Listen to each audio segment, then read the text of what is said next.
Okay, good afternoon, everybody. Thank you for joining us. I can see everybody logging on at the moment.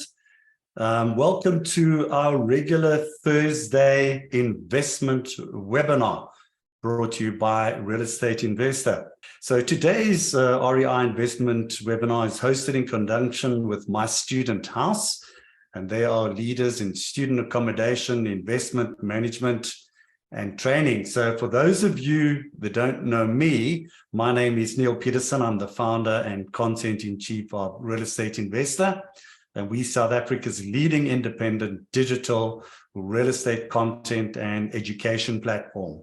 And that's for over 15 years already. So we geared for investors, landlords, property practitioners, developers, entrepreneurs, delivered by our specialist team of journalists, content and marketing specialists, and our digital architects.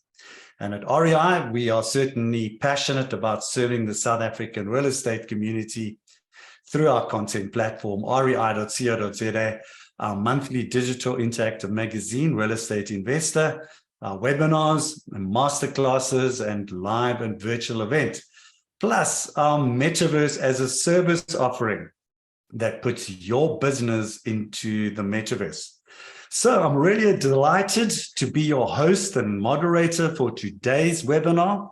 My Student House are our partners for today, who also shine a spotlight on creating wealth with student accommodation in South Africa. Our guest speaker today is Rita van Rooyen. She's the founder of M5 Property Addicts and My Student House. She's also the author of the first and only book written globally about investing into student accommodation, called Creating Wealth with Student Accommodation in South Africa. What an apt name. And I think everybody's dying to find out. So today we want to reach out to you, also our aspirant and existing investors and landlords of student accommodation. So without further ado, I'd like to welcome our guest today, Rita van Rooyen. Rita, welcome. It's really wonderful having you on the webinar today. Hi, everybody. Thank you, Neale. Yeah, I mean, I'm very excited about this, talking about my favorite topic in the whole world. So looking forward to it. Fantastic. Wonderful having you. And I think that you have such a wonderful, inspirational story that you have to share with our audience today. I mean, I read your book in about 3 days. I was riveted, I was excited, and I think it is really a fantastic educational tool. But more about that later. So Rita, maybe you could start. Give us some background, to yourself and obviously as to where your journey in property and business began. And then maybe just share sort of, when did the journey begin in the student accommodation sector? Because I think it's such a great story. All right, great. I'm going to just take you guys through some very, very short slides just to guide my thinking, because I can ramble on for hours. So I don't want to bore you with everything. If you guys are serious, right, about property, you will know who Robert Kiyosaki is. If you don't know, you need to Google him, okay? Because he's like the father of, it almost feels like he's the father of property. And me personally, I've been very much a fan of his ever since I read his book, Rich Dad Poor Dad. And that is when I realized that I need to get off the train that I was on, and I needed to catch a new one, because where I was going to, I was living the life that he always specifically talks about. And if you've listened to any of his talks or videos or the book, you will see exactly that I followed his path of that he talks about that people shouldn't follow, right? So I was doing exactly that. So first he says, go to school, get a good education, get good grades, work hard, and then what? Right? Then we're stuck in the middle class, and then what do? So that was the story of my life. I finished, I was really good at school, okay? I studied hard. I was like that, that irritating blonde person that's in your class that you like, why, what's this little girl? Why is she learning so hard and all of that? I was that irritating person, okay? So I finished second in my school. I grew up in Richards Bay, a very small town. Back then, it was much smaller than now, in KZN. And I lived a very sheltered life.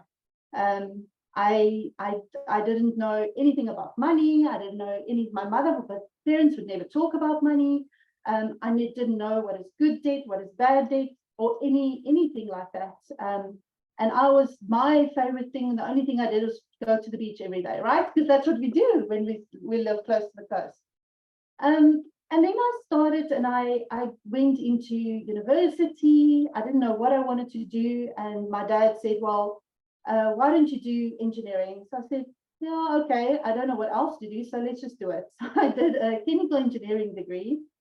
And then after that, I started a job at Accenture. And in that time, I also got my master's in business administration. And then I worked hard, okay? I was your model employee. Was there early, I left late. Some nights I didn't go home for 3 days because I was working. And I worked like that for 20 years at the same company, very loyal and all of that. And when I realized that I cannot continue like this, life was just eating up my increases, expenses are going up much faster than your salary, okay? It can't keep up, it's impossible. And I realized that I had to do something different. So I gave up my job of 20 years, which was very, very scary at the time. And I moved to Cape Town. And then I got a job at a much smaller company, similar to Accenture, which is Neale Technologies, a really, really awesome company here in Cape Town. And I was there for a couple of years. While in parallel, working at nights, I was busy starting to get my property business up and running. And a lot of sacrifices went into that, but then what? So now, what do I do? I've worked hard, all of that. What is the next step, right? And nobody teaches you that. Nobody teaches you how to get out of that mindset, the comfort zone that you have. And believe me, it's very comfortable, much more comfortable than having your own business, but it's also not as rewarding, right? So then what? And it needed a crisis. I needed a crisis in my life to get me out of that comfort zone. Your comfort zone needs to become not so comfortable anymore. And that is exactly what happened, right? So I had a family crisis. My mom got sick. She had leukemia. She didn't have medical aid. I had to help her with the chemo and all of that. On top of that, at a very do I say advanced age? I don't know. I had a third baby. And I was like, oh my word, I can't even afford the two that I have. And my mom that's sick, support that I was giving to the rest of my family. So a crisis in the family. How do I help them? I needed a side hustle. I needed something that could bring in extra money but I'm still working really hard. So what is that going to be? And that is where the mindset then came in, because I had to start thinking differently. You can't just think that you're going to trade hours anymore for money, because that can't work. I've already done that, and I was stuck. I couldn't provide for my family what I needed to. And by the way, my husband was retrenched twice, so he didn't have a job. So I was like, okay, well, what now? Mindset needed to change. And you can't sometimes do it yourself. You don't know what you don't know. So you need to go out there and find and read books. Guys, are free information. You just pay for the packaging and to get it to you, okay? But the words in it, the information, the ideas are basically free. So get as many books of authors that you like, that you enjoy, that inspire you to change your mindset.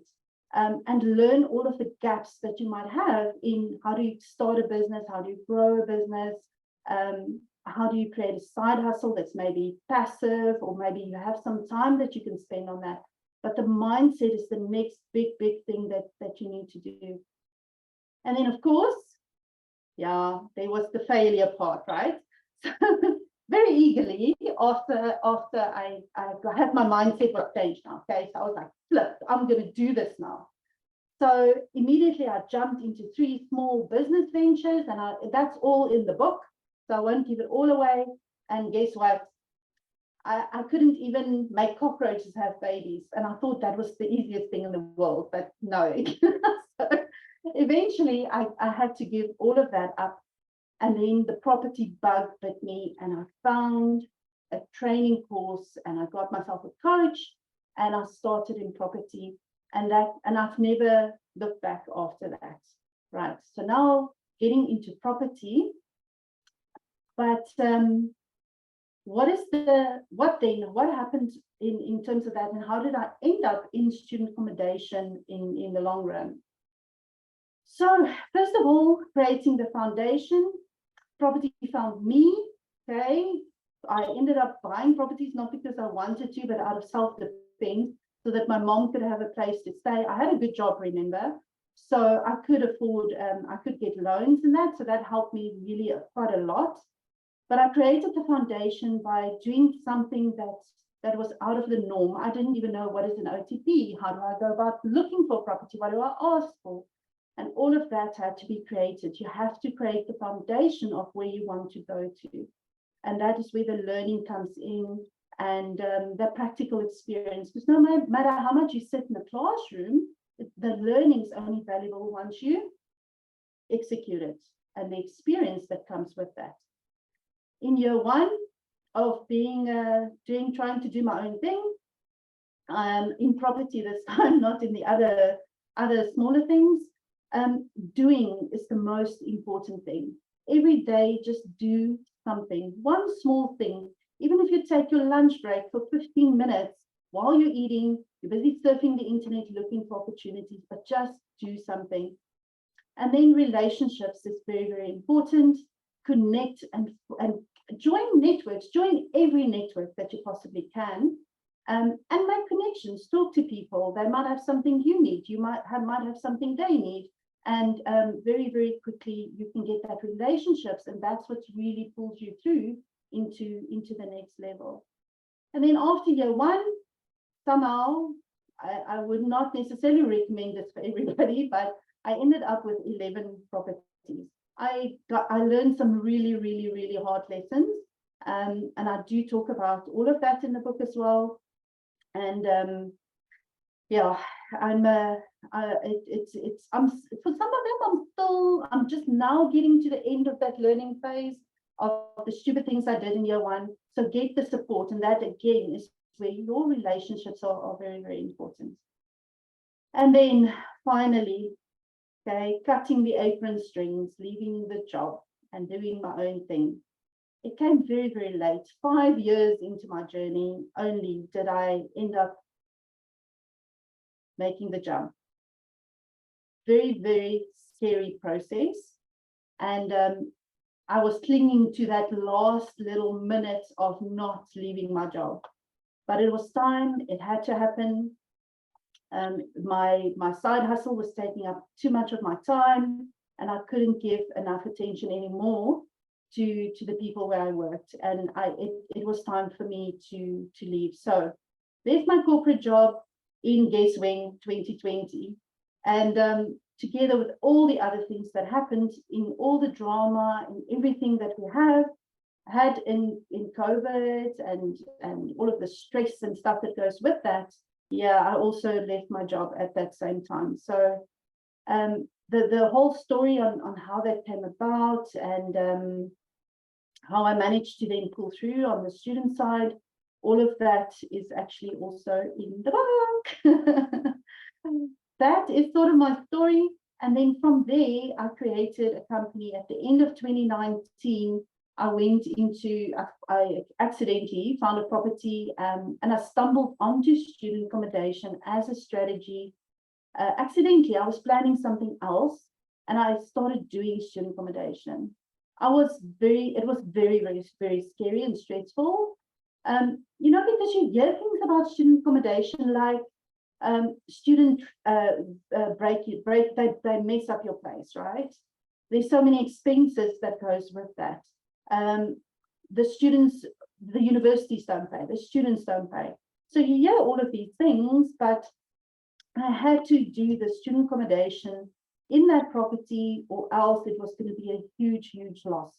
So I had to do it. And then I managed to hook up with another person, relationships again, that had experience. She managed the building before. So we started my student house together as a student management company. Well, initially it was just to manage my own house, right? But then over the next 2-3 years, it has really exploded in such a big way to help landlords manage these students successfully.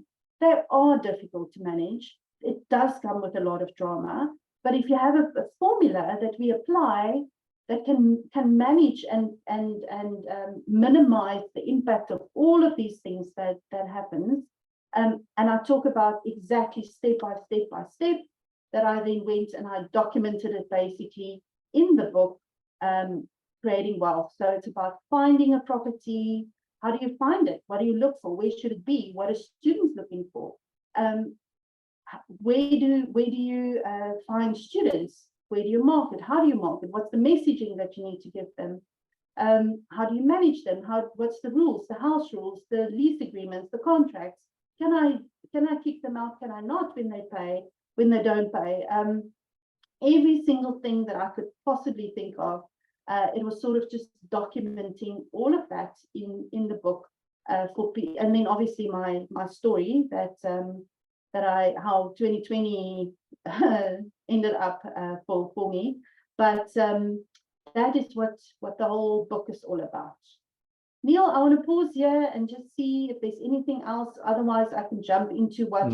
No problem. No, I think you're doing very well, Rita, but I want to keep it interactive, and I think it's a very exciting story. I think one of the things you mentioned, Robert Kiyosaki, who I also pursued, and I've actually interviewed him about 6 or 7 times. I've learned so much from the man. Unbelievable, inspirational person.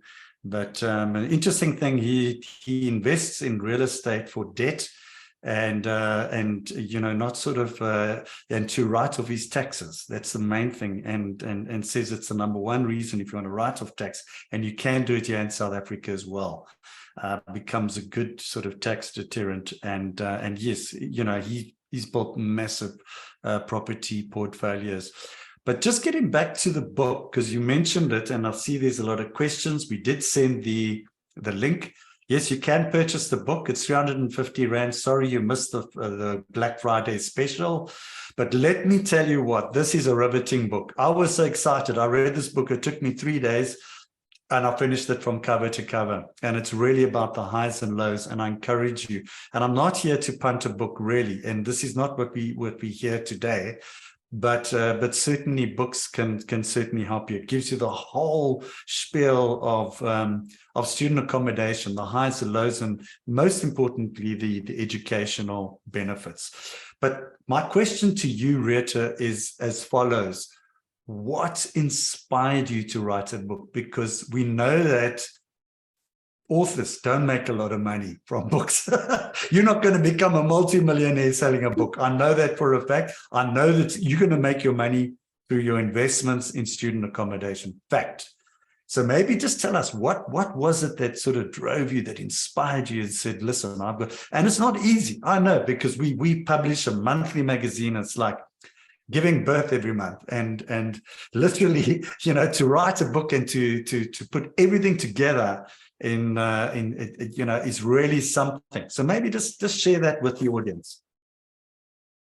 So the reason I started and I decided to write this book is because there's not enough people helping students in this world. Okay. And everybody's like, why are you teaching your competition? Why are you giving all of this information just like that for people to go and do it themselves? I always say to them that they have to think, okay, currently in South Africa, there's 500,000 students that do not have adequate accommodation to study and to become the future leaders that this country needs, right? So it's up to all of us to contribute towards making the country better by educating our students better, by giving them the opportunities to learn. It's still their job to learn, right? I can't do that for them, but it's my job, and it's all of us. It's our responsibility to give them that opportunity and to support them through that journey. So for me, I cannot, if you think about 500,000, so I want to put it into context. That's the whole of Bloemfontein population, okay? It's the whole of Midrand and Centurion put together. It's the whole of Polokwane, all right? So it is there's so many, I cannot do it by myself. No company in this country, the government cannot do it by themselves, all right? So we have to pull together and be able to provide the right accommodation so that people don't give up. I don't want them to give up a year after they might just be doing something small that's wrong. And there might be an easy way to fix whatever it is to make their lives easier so that they can do student accommodation. So for me, it's about growing the community, growing more landlords to have more beds available for these students. Wonderful. I think that's great. And so I want to scratch a little bit further below the surface, because I think that's a wonderful message, an educational message. And I think that's what a lot of people are on this webinar today, is to learn. And then sort of, without giving away your secret sauce, Rita, because you've moved into an area, as you said, it's quite competitive, but there are lots of opportunities, and there's different areas, there's different dynamics and that kind of thing. And as I said, we don't want your secret sauce, but what have you done to differentiate yourself? Because, being quite a competitive environment, what is it that maybe you're doing, or maybe without, as I say, giving as much detail and telling people this is what we do better than our competitors or whatever, and but maybe just to inspire people to think differently in terms of what is it that students are looking for, what grabs them, what is it that pulls them in and says, I want to stay here rather than somewhere else. I think it's not even a secret. It's just doing the basics right. Don't overcrowd. Pay your bills so that people have water and electricity. You'll see all the news articles of students protesting and all of that. And when you look at why are they leaving properties? Why are they protesting? Why do you have all of these things? You'll pull it back to very, very basic things. They need water, electricity. They need internet. They need basic services, basic things to be in place. And then, on our side as well, I always recommend that you have that personal touch with the students. They're still your clients, difficult clients that bug you at 2 o'clock in the morning, but, they're still your clients. So you need to also have a customer service hat on when you deal with them. Be firm, but also caring, and understand that sometimes they don't have food. We have a big food problem in this country, and from time to time we are feeding some of these students that when they eat with our house mother, she cooks for them, and then that's the only meal they have for the day. So it's really about understanding, supporting, but being strict and firm when you need to be. It's being a parent, that's what it is, and having your basic services in place. Just basic things, and there's nothing more that I can say that we're doing differently than anything else. Excellent. Good. So if we start looking at somebody who wants to break in, and to say somebody's not in the student accommodation, they'd like to break into the sector. So we're talking about a newbie investor. And if you just notice on your screen, there's a pop-up on your screen. If you could please just complete that. We'd appreciate that. Your feedback is very important. So that will pop up from time to time. We will actually give you the results. And also, please pose your questions in the Q&A box at the bottom. So, basically, Rita, can you give advice to a newbie, somebody starting out for the first time? What are the key things that they need to consider for somebody just starting out? I think they need to understand that they have to have some kind of cash flow available. The universities, if you don't have just private students, you're working with NSFAS, you're using bursaries and that sort of thing. there will be a time when you are going to be dry. So you need to have your cash, at least a portion of cash available, or you need to have some kind of mix if possible, so that you can run this business. It is the most important thing. So that I would say is very important. And then secondly, have your property in the right space. So if you have first years, second, third years, they all have slightly different requirements, but always be close to transport for any of these students. That I would say is the second most important thing that they need to look out for.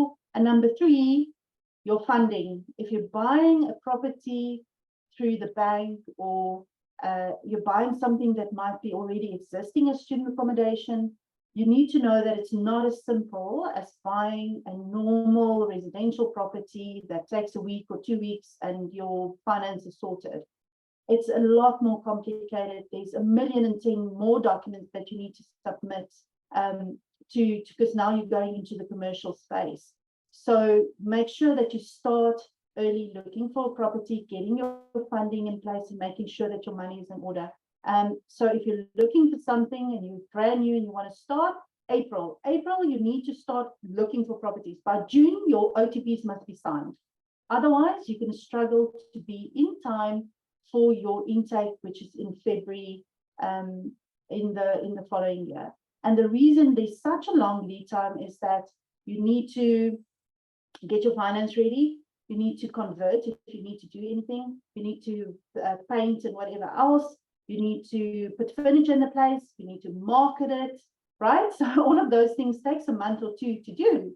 So you want to be ready. You want to start your marketing in end of term of the last term already, so you can catch some of the kids that are still finalizing exams. They're already starting to look for properties for the next year. So you want to start marketing then already. Otherwise, you're just going to end up with first years. And it's quite nice to have a mix of first, second, and third years in your property. So those are sort of the timelines that I would say, if you're a newbie, that you need to stick to as close as possible. Perfect. Okay, so we've got the questions which are starting to roll in, which is great. So keep them coming, and don't be shy. There's no such thing as a bad question. There's no such thing. And we've got Rita here, who's got lots of experience in this particular area. So we've got a question here it says, how should one treat a student contract where the student is leaving the premises during long holiday period, that is November to January? And should the student still continue with the room, although it is empty, or should we pause the contract for that period? And what do we do for that over that particular period, which I think falls straight into which is the period which we're sitting with right now, isn't it, Rita? Yeah, exactly. So I think from my side, I'm going to tell you what I do, the pros and cons of that. We do our contracts, especially if you work with NSFAS students, you do your contracts. In any case, you're only allowed to do February to November. So you have December and January that is empty. You can, private students, you can say to them, you're paying for 12 months and you make December and January, they have to pay in any case, but good luck in collecting that. So, so I would rather say, make sure that your contracts end at the end of November. What we then do is we say to them, if you have a rewrite and you need to stay on, we do Airbnb in December and January, therefore you're going to pay a daily rate until you go. And they're quite happy with that. They understand, they know that their leases has ended. And then in December and January, what we do, especially, but I even got a booking in Potch the other day, which I was very surprised about. But in Cape Town, it's like crazy at the moment with Airbnb. I advertise the rooms. It says basic accommodation. I don't charge a lot. I just need to get some money in December and January. And that's turning out to be quite useful and popular. It seems like I was very surprised actually that we are so flooded. It seems like the tourism market is back, people. So we can definitely do that again. Yeah, so that would be my 2 cents on that. Excellent. Good. So maybe this is a question from Anne Marin, and it's with regards to NSFAS And I think maybe what you can do is just explain to our audience, for those that don't know what NSFAS stands for. And the question from Anne is as follows: do you have NSFAS students or private students or leases? Right, so NSFAS or NSFAS or whatever you want to call it, it stands for the National Student Financial Aid Scheme.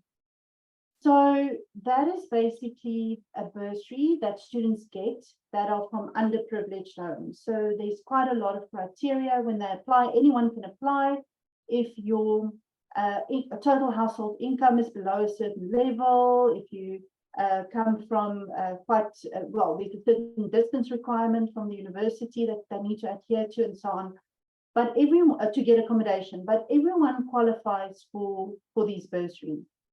So that is what that is. And there's, at the moment, I think there's like hundreds of thousands. I don't even know exactly how much at the moment, but I think they got like 2 billion rands of funding. I did a video about that the other day, for next year, for these bursaries. So the bursaries includes accommodation, it includes travel, food, and even obviously there's studies and books and that sort of thing as well.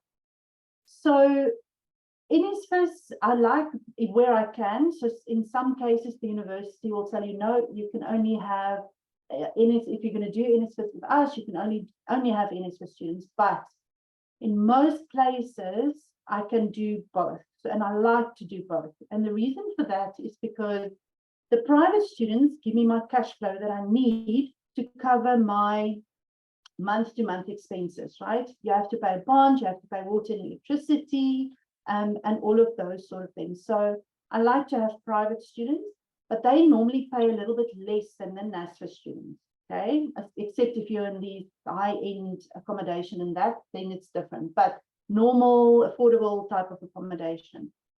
And then I like to also have NSFAS students, although they pay late, okay, and sometimes it's a pain getting money from that process, you can at least, the money will come, okay? So it's not like a private student that can give you notice and move out. They are there, they're there for the year, and you will get your money. They can also cancel, but the cancellation is a little bit more tricky for them, so they generally stay for the whole year. Then you've got the fact also that your actual income from those students will be a little bit more. So you need to balance it and see what is your expenses versus the income. When do you need money? Do you have money? Can you go for max income? It's a little bit of a mix, but per property, I like to do both. Great. So I want to just stick to the question of NSFAS, because while we're on it, from Mongezi. Mongezi asked, does NSFAS pay directly to the FET college's students, or do they pay to the landlord? Or they pay to the landlords? I think somebody, you did actually touch on it already, because and I think I know within that answer, there's quite a lot of complications, because not everybody pays on time. They all pay at different times. So from your book that I picked up, you know, Rita, it's not just sort of, oh, yes, they're going to give it to you and they're going to write out a check and it hands over. So maybe just elaborate a little bit on that one. Yeah, so every institution is different and the process is different. And guess what? It's all changing next year again. So whatever I tell you now might not be applicable for next year. All right. But from what's happened over the last few years is that for most universities, but not all of them, the university, NSFAS pays the university and the university pays you directly. FET colleges generally, NSFAS pays the student directly and the student must pay you. Some universities like UCT, they will pay the students and the students must pay you. So it really depends on the institution and how they work. And unfortunately, you're going to have to go and knock on some doors to get some answers there. I do have experience with a number of these institutions, but if it's something unique in your area, yeah, you're going to have to unfortunately go and ask them how do they do their payments. And next year, NSFAS is changing. They want to do all the accreditations and they want to do all of the accommodation payments to private landlords. They want to do that directly to the landlords. That is the plan. We don't know, is it going to pan out like that? Is it going to be in time for the 2023 intake? Who's going to, there's thousands of these properties. How are they going to, they have the capacity to do all of that accreditation? There's a lot of uncertainty around that at the moment. But guys, students need to learn, they need a place to stay. And as long as your financials are planned correctly, you will still get your money, and there's still a market out there for that. Bit of uncertainty, that's why not everybody does it, but very, very rewarding if you do it right. Okay, so just extending onto that, Anne said, well, I might have had load shedding, so she probably might have missed your response, but she's talking about the frequency of payment. Is it biannually, is it monthly? And I know it's a bit more and she might have missed it, but maybe you just want to say, is it, does it come in every month at the end of the month on time, or how does it work? It's almost like I'm going to have to repeat myself from the previous answer. So yes, it depends. So yeah, some institutions will pay quarterly, like NWU pays quarterly. Yeah. In Cape Town, the UWC, CPT pay twice a year, depending on what level you are with them. Because if you're a private landlord, non-accredited, then there's private landlord accredited, then there's leased properties, and all of that is different. So some pays quarterly, the one pays twice a year, the other one pays monthly. So it's very, very confusing, unfortunately.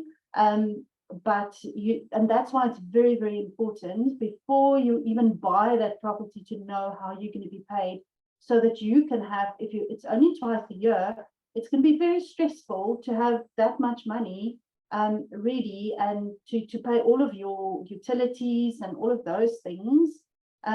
So it's important to just make sure that you know how they're going to pay before you jump into and buying that asset. Excellent. I think it's a great answer, and I'm going to touch a little bit more on the property management side a little bit later. But there's a question here from Luyolo, and he says, I have land in a rural town with the Walter Sisulu University. All I need is a letter from the campus rector to the funders, example, the NEF. Please advise how one can get over this one. The campus has about 1,000 students, and there is no proper accommodation close by or in sight since the 90s. So it seems like a massive opportunity, but it looks like it's a development opportunity over here. Your thoughts? So so to get that letter, you have to go talk to the institution, the campus, whatever. They will have a housing department, because all of those students need to stay somewhere. If they don't have their own accommodation, then there will still be somebody that will direct the students to where they need to be. You can also ask for the NSFAS bursary officers, because normally, or the student, what do they call it? Not student housing, like the student body that assists students with anything around campus. So you will need to talk to them to see if there's accreditation requirements. So what these funders will normally accept is an accreditation letter. Okay, so you have to ask them if they do accreditation. Some of them don't do accreditation, and they will never give you these letters. So that could be the reason why there's nothing there, is because they won't give these letters, right?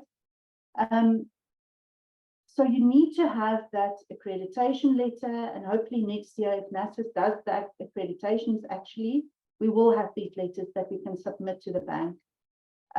If you don't have that accreditation letter, the way to get funding from the bank is then you're basically going to have to fund it yourself, or have a property that you can at least get some income in, so that you have a track record of income in your business or your property, which if it's students is a business really.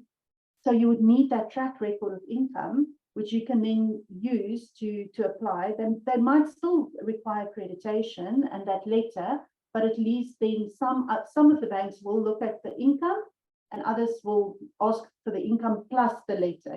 So it's a little bit tricky. But the best bet is to first go and ask if they do accreditation, and if they can give you an accreditation letter. Fantastic. Okay, I see the questions are coming in fast and furious, which is great. Keep them rolling, please. We want to get through them all. We still got more than 20 minutes to run through this. And so this one is from Luther, and he said, Retha, you mentioned it is done, if it is done right, it is rewarding. And without giving too much away, what would you say is important to have a well-run student accommodation? And I know you did touch on that partly before, and especially to start in the right way. So very similar to the question that I did pose, and also to mitigate the uncertainty, yeah, which I think that's what everybody is concerned. I mean, you mentioned mindset right in the early part as well. You know, if you're going to take something, you know, you kind of have to do it with, you know, sort of the right sort of mindset and everything. But your response there, Rita? I would say two things that I'll touch on here. I'm not going to go into the finances. You need to have that pot of money, or you need to just do private students or something like that, so that you can continue with your services. The moment that services stop, you're going to be in a world of pain. These students are going to drive you crazy.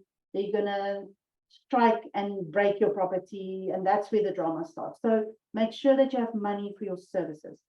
The second thing I want to talk about, maybe go in a bit more now, is around supervision. You need supervision if you're in a neighborhood, so that there's someone that can talk to the neighbors and sort out the neighbors when there's problems, not if there's problems, when there's problems, right? So you need a person that's there, that can handle that. Someone that can check that your house rules are being followed, that can do disciplinary procedures.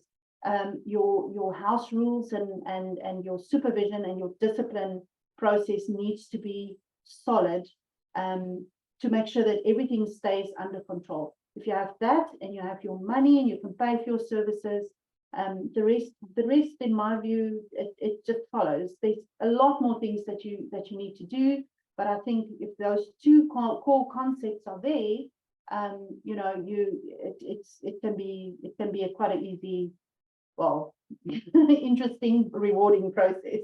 I like the way you say that, so tongue-in-cheek.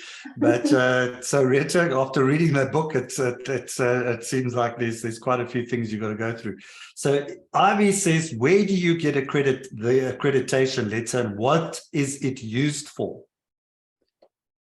So the accreditation letter, some universities won't allow you to house NSFAS students. So you have to have that accreditation letter with them to be able to get your NSFAS bursary funding. Okay, so it just means that they come out to the property, they do an inspection, they check. And in the book I go into a lot of details on what are the requirements in that inspection. So they will check the room sizes, they will check your if you have enough bathrooms, if you have enough microwaves, if you have enough common area space, and that is what that process is all about. So they will come, they will inspect the property, and they will then say, great, you comply to the minimum norms and standards to house students. And then you use this accreditation letter then that you submit, that you need to have. You need to have that to be able to, number one, house NSFAS students, which is why that letter becomes important when you also want to get funding. And that's why the banks are asking for that letter, because if you don't have that letter, you're not allowed to get money for these NSFAS students, and therefore your business plan or you're going to have issues paying back the bank, which is why they ask for that letter as well. Some universities don't require it for you to house NSFAS students. It's really up to the university. Some require it, they will not pay without that. In Cape Town, where they will still pay if you comply, but you don't need to be accredited. So yeah, that's what that is for. Excellent, great.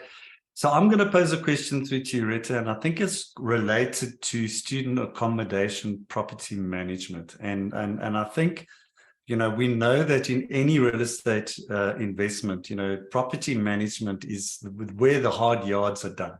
This is really where the work, where the rubber hits the road.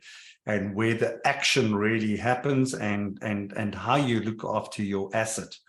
Now, after reading your book, and obviously been in discussions with you in the past, student accommodation is quite unique, I would say, in terms of property management. Now, there have been some questions about how do we partner with you and that kind of stuff. And maybe this is also a good time to talk about that you do offer for existing student accommodation landlords the opportunity to manage their property. But before you get there, and before you share that, tell us all the sort of roller coaster rides that you have been through, the highs and lows, and what people have to do to be able to not only collect the rent, but manage the properties. I mean, you've got to get, what is it, something like 4-to-1 leases to get one, deal with 2,000 leases for 500. And so maybe just share that side of things in terms of the property management, in terms of what you're actually doing and this process, and what is expected of you as a student accommodation landlord in terms of a property management process. Okay, cool. Yeah, so, it's not a normal rental. In a normal rental, and I'm going to talk about it like in the concept of a house, right? So in a normal rental, you have a family, they live there, they call you whenever the plumbing is down, and they'll call you on Christmas Day, and it's very annoying and all that. But when you have a house, and that house you're renting out 2 people in a room, and then maybe you have 10 rooms, so all of a sudden you have 20 tenants in one property, okay? After that 20 tenants, you also deal with their parents, right? Because the moment they're unhappy about something, they run to their parents, and the parents try and get involved. Then you also have the other people like the universities and the bursary officers that you deal with, because they will then also be involved in the rental payments and so on. So all of a sudden you're sitting and you're technically dealing 2 parents per student. So now you're sitting with what, 20 times 3, like 60, 80 people just for that one house that you're dealing with, okay? And then what happens is that if something goes wrong, it's like they all, and rightly so, they all gang up on you, because it's like, oh, the internet isn't working. It's not working just for one person. All of a sudden it's working. It's not working for 20 people, and you have 20 people marching to your office to deliver a letter and demand attention, even though you've been fighting with the internet provider for the last week to get that internet back. And so it's quite hectic, and the children of today, can I say that? They want action now. They only give you 1 hour to deal with a query. You can't wait for tomorrow to answer them. Then it becomes a huge issue, and the messages start flying, and it becomes quite heated, and they will carry on. Students don't sleep, people. They're not like normal human beings. And if you remember, I was like that as well. So I cannot blame them. Okay, I was like that as well. They don't sleep, so they will bug you throughout the night, 2 o'clock, 3 o'clock, 4 o'clock in the morning, until they have their answer. So it becomes a lot. Making sure that the water doesn't get misused. You have to make sure that, how do I time that people on in the shower for half an hour? Because all of a sudden you're sitting with a water bill of 60,000 rands, and you're like, how did this happen? So then we had students, and I can't, let this be the last story, but we had students where they were crashing the property next door was a wedding venue or a venue, and there was a wedding, and they crashed the wedding. Obviously the people like, no, we don't know these kids, and they chuck them out. What do? They go onto the 2nd story of the building, strip stark naked, and yell insults from the balcony to the wedding guests on the other side. So it's like they will do the weirdest things that they get up to. And of course, now I must deal with that. And it's like, what do I even do? What do you even say? You rock up there and they're like half naked. You're like, sure. It's an interesting process, I'll tell you that. Okay, so there's a lot of questions, Rita, I think related to obviously partnering with M5 and also with My Student House. And there's somebody, Luther, actually mentioned that he has a landlord who needs management for her new student accommodation. Can you recommend it to My Student House? Certainly, I would say, but I'll give you the opportunity to answer. Properties in Johannesburg, it houses UJ students. So, I know you're definitely in that area. And then also related to that, and it's all got to do with the service because people are looking for partnerships here. And I could see, that's where they're sort of looking at you and saying, well, Rita, can you help? And, does My Student House source student accommodation deals, and what values are they providing? So maybe you just want to talk about a little bit of both. Okay, cool. So, yes, let me go back because I'm not going to remember everything. So this is just some of the properties and the students and whatever that we're currently managing. So My Student House, these are the services that we do, all right? So we try and make it as passive as possible for people that want to get into student accommodation. It's never going to be completely passive. So please, you will have to be involved at times, but we try and take out as much as possible of the actual work for people. So the placements, we do that. So we advertise to our student database on email, social media, flyers. We do a lot of guerrilla marketing with flyers and things like that. And we have university contacts, people that manage reses, for instance, that will send us their overflow, and a lot of placement agencies that we work with. So we generally have to go through, if we want to place like 500 students, we go through 5,000 applications, and we can pick the best ones for the properties.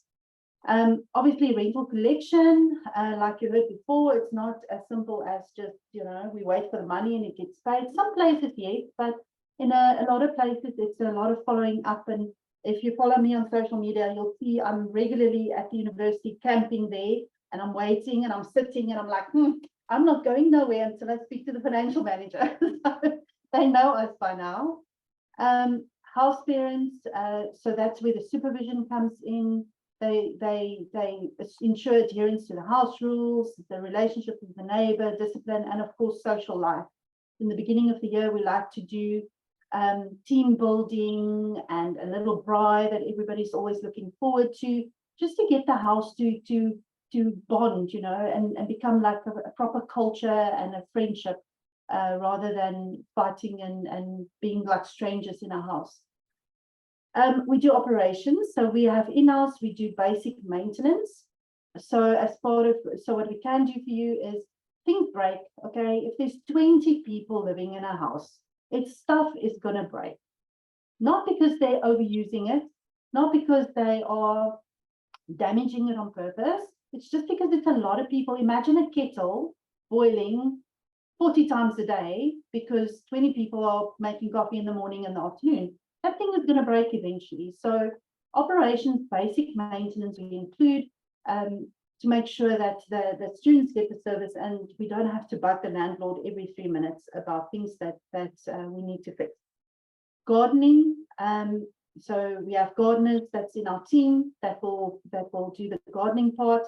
Cleaning, as much as you want your students to clean, you need to clean at least a deep cleaning once a week. Clean the showers. I did a live the other day, or a video or something.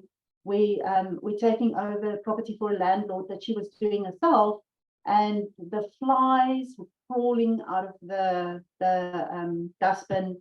The bathroom was so dirty. I was like grossed out just to go in there. And yeah, so I don't know. You need to protect your property, your asset. You need to clean at least once a week. Make sure that everything is sorted. Pest control, food, cockroaches, rats. They love each other. So definitely we do, and it's cheaper to do it monthly like this rather than getting a big exterminator company once a year. And then we do all of that to minimize external contractor costs for landlords. And Okay, then great. investor services, which, sorry, Neil, the last one. No. Of course, yes. Which I think you asked about. That is, Yes. we find properties, we'll do the project for you to convert it for optimal usage. We furnish it. And of course, we have now, because we buy in bulk across the place with directly from factories, we have discounts that we can pass on to you as well. Excellent. Listen, we are coming to sort of the end of the sort of webinar, and there is a pop-up there which I'd like you to obviously respond to. I'm going to give you one final question, and then we can do our wrap-up, Rita. And I think we've had fantastic questions. Thank you to you, the audience, for sending really good questions, and Rita, really for opening up on each one of those. It's so just one big question here, and it's quite an interesting one from anonymous attendee. And he says, having a big bank seems to be important during tough times. Winter times such as COVID-19, small providers crashed, but big providers kept on going forward. And one would believe that the reverse would be true. How come a business with 10,000 beds survived tough times such as COVID-19, but small providers of 10 beds crash?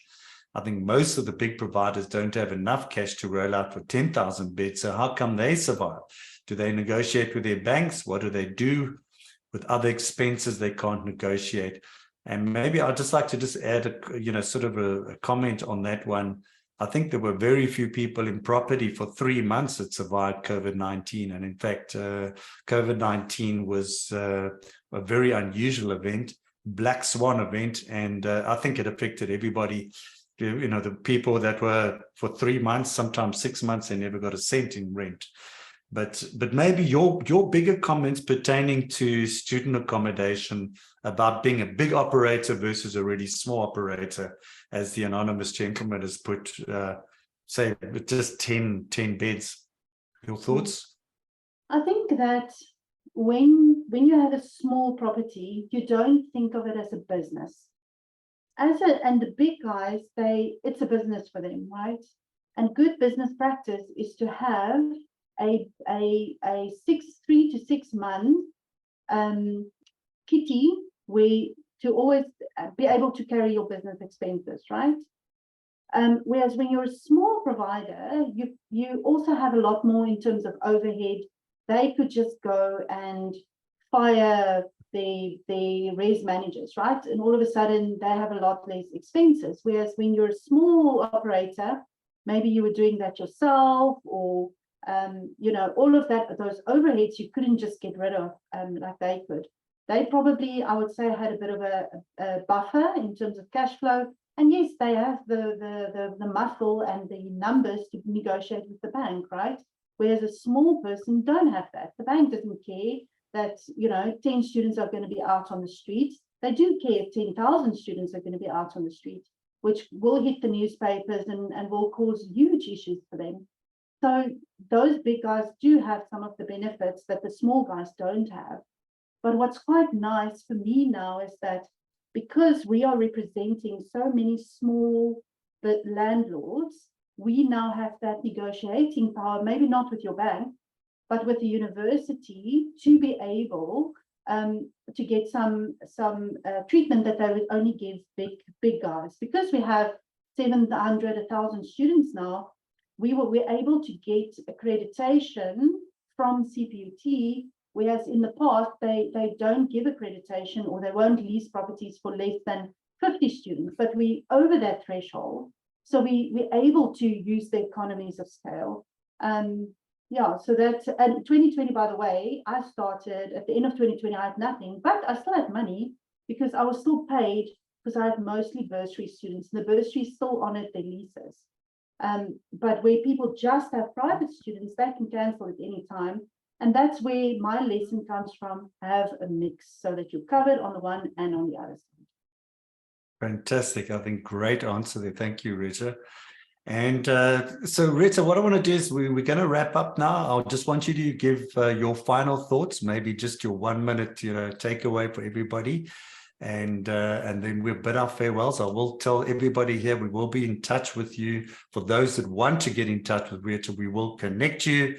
And whether it is you want to buy a book, please buy Rita's book. It's a fantastic read for the holidays now.